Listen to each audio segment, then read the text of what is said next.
বিসমিল্লাহির রহমানির রহিম। আজকে আমরা আমাদের লেকচার শিট 2 সম্পর্কে আলোচনা করব। মৌলিক অর্থনৈতিক সমস্যার দ্বিতীয় ধাপ কিভাবে উৎপাদন করা হবে। প্রথম ধাপ হচ্ছে কি উৎপাদন করা হবে, দ্বিতীয় ধাপ হচ্ছে কিভাবে উৎপাদন করা হবে। কি দ্রব্য উৎপাদন করা হবে এবং কি পরিমাণ উৎপাদন করা হবে এই সিদ্ধান্ত গৃহীত হওয়ার পর স্বাভাবিকভাবে পরবর্তী প্রশ্ন আসে কিভাবে উৎপাদন করা হবে। কিভাবে উৎপাদন করা হবে, যেমন একটি নির্দিষ্ট পরিমাণ দ্রব্য কি করে, একটা নির্দিষ্ট পরিমাণ দ্রব্য শ্রম এবং কম মূলধন, যেমন শ্রম নিবিড় উৎপাদন কৌশল অথবা কম শ্রম এবং অধিক মূলধনের, যেমন মূলধন নিবিড় উৎপাদন কৌশল। এটা হচ্ছে আমাদের নির্দিষ্ট পরিমাণ যে দ্রব্যটা, নির্দিষ্ট পরিমাণ দ্রব্য অধিক শ্রম দিয়ে উৎপাদন করা যায়, যেটাকে শ্রম নিবিড় উৎপাদন কৌশল বলে। আবার কম শ্রম দিয়ে উৎপাদন করা যায় কিন্তু মূলধন বেশি দিয়ে উৎপাদন করতে হয়, ওটাকে আবার বলা হয় মূলধন নিবিড় উৎপাদন কৌশল। এক্ষেত্রে সমাজকে সিদ্ধান্ত নিতে হবে। এক্ষেত্রে কি করতে হবে, সমাজকে সিদ্ধান্ত নিতে হবে বিভিন্ন উপকরণের কোন সমন্বয়টি ব্যবহার করা হবে, বিভিন্ন উপকরণের কোন সমন্বয়টি আমাদের ব্যবহার করা হবে। এক্ষেত্রে আমাদের সমাজকে নির্ধারণ করতে হবে। এই ধরনের সমস্যা সম উৎপাদন রেখার সাহায্যে আইএসও প্রোডাক্ট কার্ভ এর মাধ্যমেও সমাধান করা যায়। আমাদের উৎপাদন কৌশলের দুটি কৌশল হচ্ছে, একটি হচ্ছে শ্রম নিবিড় উৎপাদন কৌশল, অন্যটি হচ্ছে মূলধন নিবিড় উৎপাদন কৌশল। এখন আমাদের সমাজ কি শ্রম নিবিড় উৎপাদন কৌশলে উৎপাদন করবে নাকি মূলধন নিবিড় উৎপাদন কৌশলে উৎপাদন করবে, এটা আমাদের সমাজকে নির্ধারণ করতে হবে। এই যে আমাদের মূলধন নিবিড় উৎপাদন কৌশল করব নাকি শ্রম নিবিড় উৎপাদন কৌশল করব, সেটা আমরা আইএসও প্রোডাক্ট কার্ভের মাধ্যমেও সমাধান করতে পারি। এখন নিম্নে চিত্রের মাধ্যমে তা দেখানো হলো। চিত্রের মধ্যে কি বলেছে দেখো, চিত্রটা ভালোভাবে আমাদেরকে ড্র করে নিতে হবে। চিত্রের বর্ণনা দেখো। পাশের চিত্রে কি বলছে, পাশের চিত্রে আইপি একটি সম উৎপাদন রেখা। এই আইপি রেখাটা হচ্ছে একটি সম উৎপাদন রেখা। এই বক্ররেখাটা হচ্ছে একটা সম উৎপাদন রেখা। উদাহরণস্বরূপ দেখো, এ বিন্দুতে, এই যে আমাদের যে এ বিন্দুটা, এই যে এই বিন্দুতে কি করে, এই বিন্দুতে ও এম পরিমাণ শ্রম এবং ও এম পরিমাণ শ্রম, ওটা দেওয়া হয়নি, ও এম পরিমাণ শ্রম এবং ও এন পরিমাণ মূলধন নিয়োগ করে একটি নির্দিষ্ট পরিমাণ দ্রব্য উৎপাদন করা যায়। ও এম পরিমাণ শ্রম নিয়োগ করে ও এন পরিমাণ মূলধন নিয়োগ করে একটি নির্দিষ্ট পরিমাণ দ্রব্য উৎপাদন করা যায়। আবার বি বিন্দুতে কি হয়, বি বিন্দুতে ও এম ওয়ান পরিমাণ শ্রম এবং ও এন ওয়ান পরিমাণ মূলধন নিয়োগ করেও সেই একই পরিমাণ দ্রব্য উৎপাদন করা সম্ভব। এখন অর্থনৈতিক অবস্থার প্রেক্ষিতে সমাজকে সিদ্ধান্ত নিতে হবে। এখন অর্থনৈতিক অবস্থার প্রেক্ষিতে আমাদের অর্থনৈতিক অবস্থাটা কেমন সেটা সমাজকে সিদ্ধান্ত নিতে হবে। আইপি রেখার কোন বিন্দুতে বা শ্রম ও মূলধনের কোন সমন্বয়টি ব্যবহার করে দ্রব্য উৎপাদন করা হবে। তার মানে কি, আমাদের যে ও এম পরিমাণ শ্রম নিয়োগ করে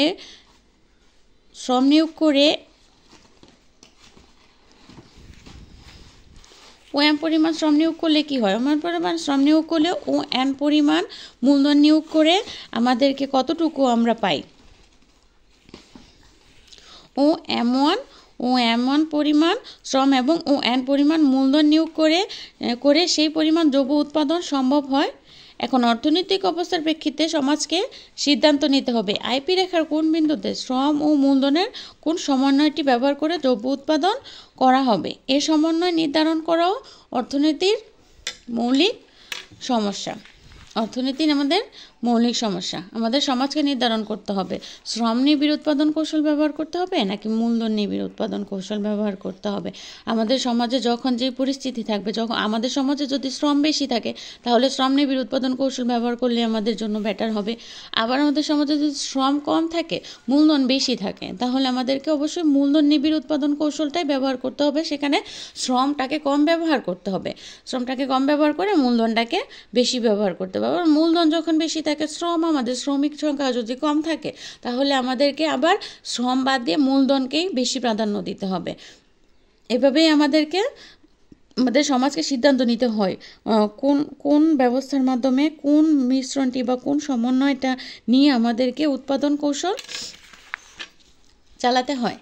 এই উৎপাদন কৌশল চালানোটাও আমাদের অর্থনীতির মৌলিক সমস্যা। আমাদের তৃতীয় ধাপ হচ্ছে কার জন্য উৎপাদন করতে হবে। কার জন্য উৎপাদন করতে হবে। তৃতীয় ধাপে হচ্ছে, প্রথম ধাপ হচ্ছে কি উৎপাদন করতে হবে, দ্বিতীয় হচ্ছে কিভাবে উৎপাদন করতে হবে। এখন আমরা যে জিনিস দ্রব্য কি যেটা উৎপাদন করছি আর কিভাবে যেভাবে উৎপাদন করছি, এখন সেটার মূল তথ্যই হচ্ছে কার জন্য উৎপাদন করতে হবে। কার জন্য উৎপাদন করতে হবে, অবশ্যই তো কারণ না কারণের জন্য উৎপাদন করতে হবে। দেখো, ভোগের মাধ্যমে অভাব পূরণের উদ্দেশ্যই উৎপাদন করা হয়। কি করা হয়? ভোগের মাধ্যমে আমরা যে ভোগ করি, দ্রব্য সামগ্রী, খাদ্য, কাপড় চোপড়, ভোগের মাধ্যমে অভাব পূরণের উদ্দেশ্যেই উৎপাদন করা হয়। কার জন্য উৎপাদন করা হবে, এটিও সমাজের একটি গুরুত্বপূর্ণ সমস্যা। মানে একটা জিনিস কার জন্য উৎপাদন করা হবে সেটা নির্ধারণ করাও আমাদের সমাজের গুরুত্বপূর্ণ সমস্যা। সমাজের বিভিন্ন শ্রেণীর মানুষের মধ্যে উৎপাদিত সামগ্রী কিভাবে বণ্টন করা হবে তা নির্ধারণ করতে হয়। সমাজের বিভিন্ন শ্রেণীর মানুষের মধ্যে উৎপাদিত সামগ্রী কিভাবে বণ্টন করা হবে তাও নির্ধারণ করতে হয়। এটা নির্ধারণ করা আমাদের মৌলিক অর্থনৈতিক সমস্যা। উৎপাদিত দ্রব্য সামগ্রী সমাজের বিভিন্ন ব্যক্তি ও শ্রেণীর মধ্যে এমনভাবে বণ্টন হওয়া উচিত যেটা আমাদের দ্রব্য উৎপাদন হচ্ছে, সেই উৎপাদিত দ্রব্য সামগ্রী বিভিন্ন ব্যক্তি ও শ্রেণীর মধ্যে এমনভাবে বণ্টন হওয়া উচিত যাতে সমাজের কল্যাণ হয়। আমাদের দ্রব্য সামগ্রী এমনভাবে বণ্টন করা উচিত যেন আমাদের কল্যাণটা নিশ্চিত হয়। কাজের দ্রব্যসমূহ কার জন্য উৎপাদন করা হবে, অর্থাৎ কারা উৎপাদিত দ্রব্য সামগ্রী ভোগ করবে, অর্থাৎ দ্রব্যসমূহ কার জন্য উৎপাদন করা হবে, উৎপাদিত দ্রব্য সামগ্রী কারা ভোগ করবে, আর সেই ভোগের ফলে কল্যাণ আদৌ আসলো কিনা, ওগুলা নির্ধারণ করা আমাদের অর্থনীতির অন্যতম মৌলিক সমস্যা। উৎপাদিত দ্রব্যের সাহায্যে মানুষের অভাব কতটুকু পূরণ হবে, আর আমরা যে দ্রব্য উৎপাদন করলাম সে উৎপাদিত দ্রব্যের সাহায্যে মানুষের অভাব কতটুকু পূরণ হবে তা বণ্টন ব্যবস্থার উপর নির্ভরশীল। আমরা যে দ্রব্য সামগ্রী উৎপাদন করলাম সেই উৎপাদন ব্যবস্থাটা মানুষের মাঝে কীভাবে প্রচার হবে, মানুষ কিভাবে ভোগ করবে, সে কতটুকু ভোগ করবে, কোন কোন শ্রেণী কিভাবে ভোগ করলে উৎপাদিত দ্রব্য হতে আমরা কল্যাণ পাবো, সেদিক থেকেও আমাদেরকে লক্ষ্য রাখতে হবে। আর এটা উৎপাদন করাও হচ্ছে আমাদের, বা উৎপাদন করা কিভাবে উৎপাদন করতে হবে এবং উৎপাদিত দ্রব্য কে কে ভোগ করবে, ভোগের ফলে কতটুকু কল্যাণ নির্ধারিত হবে তা নির্ধারণ করাও হচ্ছে মৌলিক অর্থনৈতিক সমস্যার একটি অন্যতম মূল বিষয়। সুতরাং কি বলছে, কি দ্রব্য উৎপাদন করা হবে তা নির্ধারণ করা অর্থনৈতিক সমস্যার অন্যতম মৌলিক সমস্যা। কি দ্রব্য উৎপাদন করা হবে তা নির্ধারণ করা অর্থনৈতিক সমাজের অন্যতম মৌলিক সমস্যা। অন্যদিকে কিভাবে উৎপাদন করা হবে এই সিদ্ধান্ত নিতে হলে উৎপাদনের বিভিন্ন উপকরণের একটি সমন্বয় নির্ধারণ করতে হয়। কি করতে হয়? অন্যদিকে কিভাবে উৎপাদন করা হবে, কি উৎপাদন করা হবে এটা তো একটা সমস্যাই, অন্যদিকে কিভাবে উৎপাদন করতে হবে এই সিদ্ধান্ত নিতে হলে উৎপাদকের বিভিন্ন উপকরণের একটি সমন্বয় নির্ধারণ করতে হয়। এটাও একটা মৌলিক অর্থনৈতিক সমস্যা। এই সমন্বয় নির্ধারণ করাই হলো প্রত্যেক সমাজের একটি মৌলিক সমস্যা।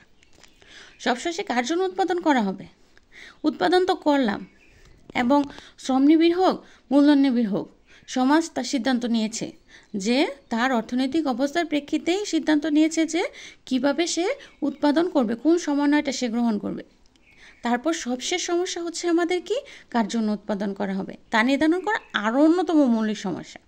এটা নির্ধারণ করাও আমাদের অর্থনীতির মৌলিক সমস্যা। মানে আমাদের অর্থনীতির মূল সমস্যাটাই হচ্ছে একটা দ্রব্য কীভাবে উৎপাদন করতে হবে, কার জন্য উৎপাদন করতে হবে, কি উৎপাদন করতে হবে, আর এই উৎপাদন ব্যবস্থাটা কিভাবে করলে সকলের কল্যাণ সাধিত হবে, আর সেটাকে সবার মধ্যে কিভাবে বণ্টন করলে সর্বোত্তম কল্যাণটা আমরা পেতে পারবো। এগুলি হচ্ছে অর্থনীতির মৌলিক সমস্যা। ভালো লাগলে ভিডিওটাকে লাইক করে দিও, চ্যানেলটাকে সাবস্ক্রাইব করে দিও। আল্লাহ হাফেজ।